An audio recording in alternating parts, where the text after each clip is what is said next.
Mačkovci.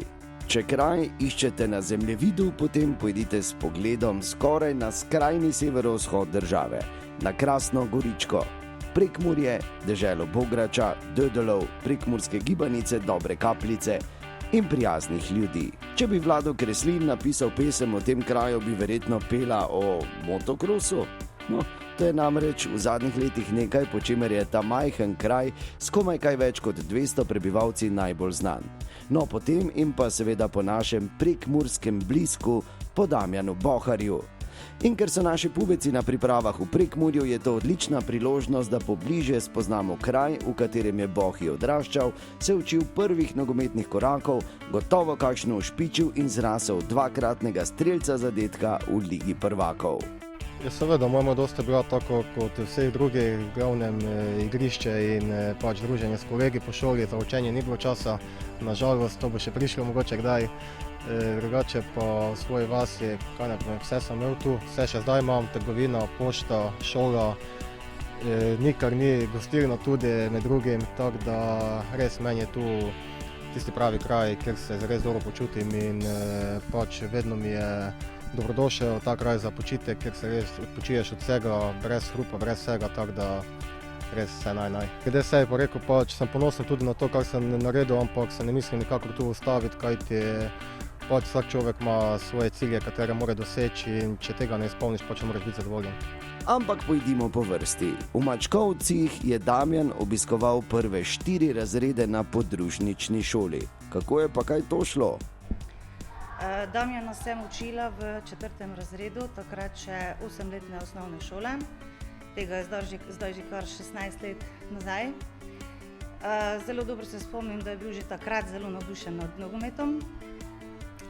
Bil je priden učenec, najbolj pa se mogoče spomnim enega dogodka iz šole v naravi. Vsak večer, ko smo šli na sprehod, mi je želel nositi torbico. Kaj bi vi, kot otroci vsi skupaj, kaj bi sporočili Damjanu Boharju v novi sezoni? Kaj naj da dosti? Gol! Petke, odlični ste bili, odlični. Super.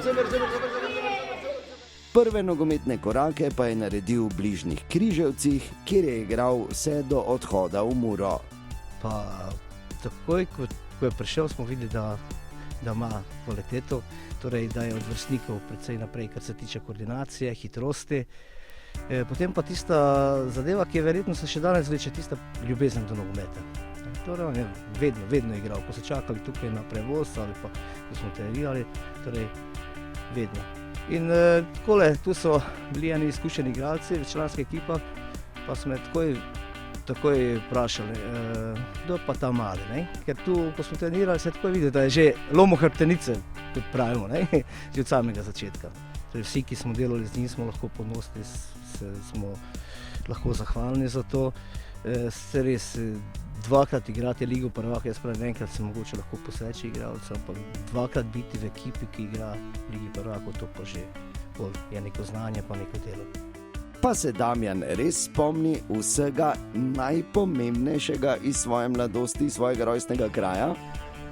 Ja, seveda, to je pač igrišče, kjer sem začel, ampak je še ena druga stvar, zdaj, če mislim, da to z mojo punco so se enkrat tudi dobra in pa so bila z motorjem.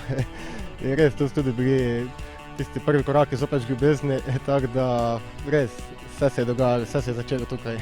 Dosti prvih korakov in ko se pogovarjamo o prvih korakih, se morda spomniš, kako se je pravzaprav začelo vse skupaj, čisto začelo s tvojo kajo? Ja, začelo se je v srednji šoli v 1. letniku in potem tisto še seveda otroci vse skupaj. Jaz imam tu eno sliko, ki jo bomo seveda tudi pokazali, ampak na tej sliki se vidi, kaj si ti imel v rokah, oziroma bilo je eno bitje po sredi, da se je vse skupaj začelo, je res? Ja, zdaj, ko sem videl že malo slika, zdaj mi je že jasno, ja, vsaj to je bilo v 1. letniku, ja.